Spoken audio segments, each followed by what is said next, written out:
శివ మేధా ఫ్యామిలీని నాశనం చేయటం గురించి ఆలోచిస్తున్నాడు. సురభి, శివలు వసుంధర ఇచ్చే పార్టీకి వస్తారు. అక్కడ అందరూ సురభిని గుర్తుపట్టి ఆమెని అప్రిషియేట్ చేస్తూ ఉంటారు. వాళ్ళంతా సురభిని తమలో కలుపుకుంటారు. వాళ్ళని చూస్తేనే సురభికి అర్థమవుతుంది చాలా రిచ్ ఫ్యామిలీస్ నుంచి వచ్చారు అని. సురభి ది గ్రేట్ షికా ఫ్యామిలీలో పుట్టినప్పటికీ చిన్నప్పట్నుంచి తను చాలా నార్మల్ లైఫ్ ని లీడ్ చేసింది. ఇక్కడ వీళ్ళందర్నీ చూస్తుంటే ఆమెకి కాస్త ఇబ్బందిగా అనిపించింది. చంద్రయాన్ సురభికి వైన్ ఆఫర్ చేస్తాడు. సురభి నో అని చెప్తుంది. ఆమె ఇబ్బందిని గమనించి అందులో ఒక అమ్మాయి, రా సురభి, మనం బాల్కనీలో మాట్లాడుకుందాం అని అడిగింది. వెళ్ళు సురభి, తన పేరు టీనా, చాలా యాక్టివ్గా ఉంటుంది. తను నీకు ఈ హై సొసైటీలో ఎలా ఉండాలో చెప్తుంది. లైఫ్ అంతా ఆర్నమెంట్స్ డిజైన్ చేయడమే కాదు, లైఫ్ ని ఎంజాయ్ చేయడం కూడా నేర్చుకో, వెళ్ళు అని మెల్లగా అన్నది వసుంధర. ఇప్పుడు నాకేమైంది, నేనేం కాలేనా ఏంటి అని తనలో తను అనుకుని టీనా వెంట వెళ్ళింది Surabhi. Tina western one piece tight black dress లో చాలా బాగుంది. ఆమెను చూస్తేనే అర్థమవుతుంది చాలా రిచ్ కిడ్ అని. హే సురభి, ఎలా ఉంది ఈ పార్టీ అన్నది టీనా చుట్టూ చూస్తూ. నాట్ బ్యాడ్ అని నవ్వింది సురభి. ఇలాంటి పార్టీకొచ్చేటప్పుడు ఇలా డ్రెస్అప్ అవ్వకూడదు సురభి. అక్కడ చూడు, అంతా ఎలా డ్రెస్సెస్ వేసుకున్నారో, అన్ని western dresses and costly branded items వాడుతున్నారు. నిజానికి నాకన్నా నువ్వే అందంగా ఉన్నావు, కానీ చూడటానికి నేనే బాగున్నాను. అంతదాకా ఎందుకు, మీ సిస్టర్ కృతి, తను ఎంత స్టైలిష్ గా ఉంటుంది, స్టైల్ కి బ్రాండ్ అంబాసిడర్ లా ఉంటుంది. నువ్వు తనలా రెడీ అవ్వచ్చు కదా. మీరిలానే డ్రెస్అప్ అయ్యి ఇలాంటి పార్టీస్ కి వస్తే అంతా మిమ్మల్ని చూసి నవ్వుతారు అన్నది టీనా. సురభికి కృతి గుర్తొచ్చింది.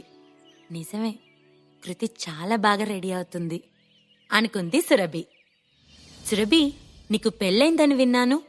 మరి నువ్వు చాలా నార్మల్గా ఉంటే మీ హస్బెండ్ పట్టించుకోడా? నీకు costly dresses, hand bags, jewellery కొనివ్వడా అని అన్నది టీనా. ఆమె కళ్ళ నిండా కూడా వెటకారం కనిపిస్తుంది. నేనెప్పుడూ ఆయనని డబ్బులు అడగను అని అన్నది సురభి. నువ్వు అడక్కుంటే ఏ, ఆయన ఇవ్వాలి కదా. ఇంత అందంగా ఉన్నావు, ఇంత అందమైన భార్య కోసం కాకుంటే ఇంకెవరి కోసం ఖర్చు పెడతాడు?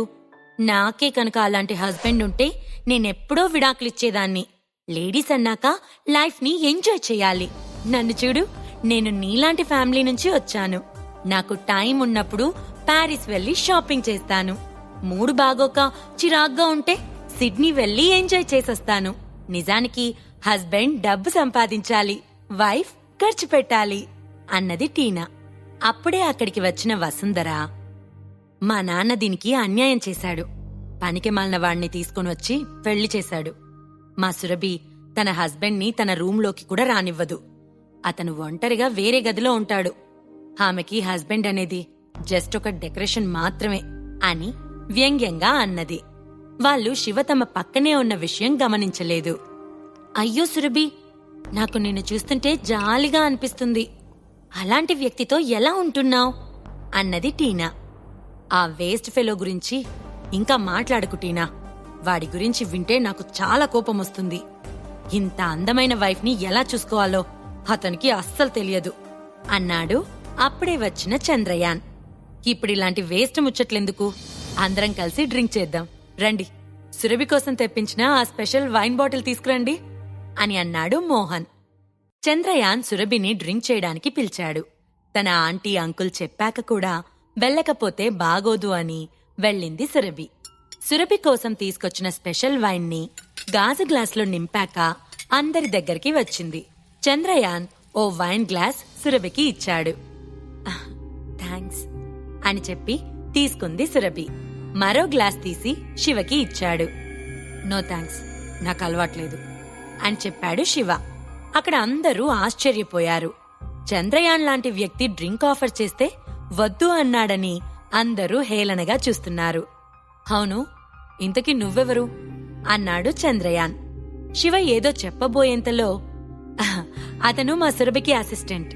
సురభి ఎక్కడికి వెళ్తే అక్కడే ఉంటాడు. అని అన్నది వసుంధర. ఓహో, ఓకే. అసిస్టెంట్ కూడా ఇంత ఓవర్ చేస్తాడా? హలో మిస్టర్, ఇలాంటి డ్రింక్ మళ్ళీ మళ్ళీ దొరకదు అన్నాడు చంద్రయాన్. శివ కూల్గా నవ్వి వదిలేశాడు. అతన్ని వదిలే చందు, కొంతమందికి పబ్లిక్లో ఎలా బిహేవ్ చేయాలో తెలీదు అని అన్నాడు మోహన్. చంద్రయాన్ డ్రింక్ చేస్తూనే సురభిని చూస్తూ ఉన్నాడు. సురభి మేకప్, ఖరీదైన డ్రెస్సెస్, జ్యువెలరీ ఏమీ వేసుకోలేదు. చాలా ట్రెడిషనల్ గా రెడీ అయింది. అలా కూడా చాలా అందంగా, న్యాచురల్ గా ఉంది. ఆమెను చూస్తూ ఉంటే చూడాలి అనిపిస్తుంది. చంద్రయాన్ ఓ ప్లే బాయ్ టైప్. అమ్మాయిలు అతనితో ఉండటానికి ఇష్టపడతారు. అతను 2 years బ్యాకే సురభిని చూశాడు. అప్పుడు పెద్దగా పట్టించుకోలేదు. కానీ రీసెంట్ గా సురభి ఎగ్జిబిషన్లో విన్ అయినప్పుడు ఇచ్చిన ఇంటర్వ్యూలో సురభిని చూశాడు. ఆమెను చూసిన దగ్గర నుంచి ఎప్పుడెప్పుడు సురభిని కలవాలా అని ఎదురుచూశాడు. ఇప్పుడు సురభిని కలవడం తన ఆంటీ వసుంధర వల్ల జరిగింది. ఏమైనప్పటికీ అతని ఫ్యామిలీ దగ్గర చాలా డబ్బుంది. ఆ డబ్బుతో అతను ఏం చేసినా చెల్లిపోతుంది. చంద్రయాన్ సురభితో గడపబోయే నైట్స్ గురించి కలలు కంటున్నాడు. కాని అతని కలలకు శివ అడ్డొస్తున్నాడు. అది చంద్రయాన్కి చాలా చిరాకుగా అనిపించింది. ఎంత అసిస్టెంట్ అయితే మాత్రం బెడ్రూమ్కి కూడా వస్తాడా ఏంటి అని తనలో తాను అనుకున్నాడు చంద్రయాన్. సురభి, నీ అసిస్టెంట్ పేరేంటి అన్నాడు చందు. తన పేరు శివ అన్నది సురభి.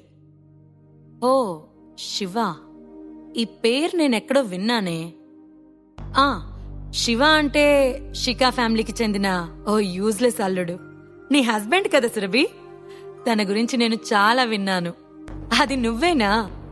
నీ వైఫ్కి అసిస్టెంట్గా ఉంటున్నావా అని నవ్వాడు చంద్రయాన్. శివ ఏమీ మాట్లాడలేదు. శివ తన లైఫ్లో ఇలాంటి వాళ్ళని చాలా మందిని చూశాడు. హలో మిస్టర్ చందు, మీరు శివతో రెస్పెక్ట్గా మాట్లాడండి అని సీరియస్గా అన్నది సురభి. సురభి తన వైపు లీడ్ తీసుకుని మాట్లాడటం శివకి హ్యాపీగా అనిపించింది. సారీ సురభి, ఇతనెవరో తెలిసాక నేను కూల్గా ఉండలేకపోయాను. నీకు జరిగిన అన్యాయానికి నాకు చాలా కోపం వస్తుంది అన్నాడు చందు. ఏంటి సురభి, ఇతనేనా నీ హస్బెండ్? ఇలాంటి హస్బెండ్ నాకే ఉంటే నేనెప్పుడో ఇంట్లో నుంచి వెళ్ళగొట్టేదాన్ని. ఒక కాస్ట్లీ డ్రెస్ లేదు, నగలు లేవు. నీకోసం ఏం చేశాడితను? ఇంకా ఎందుకు ఇతనితో ఉంటున్నావు?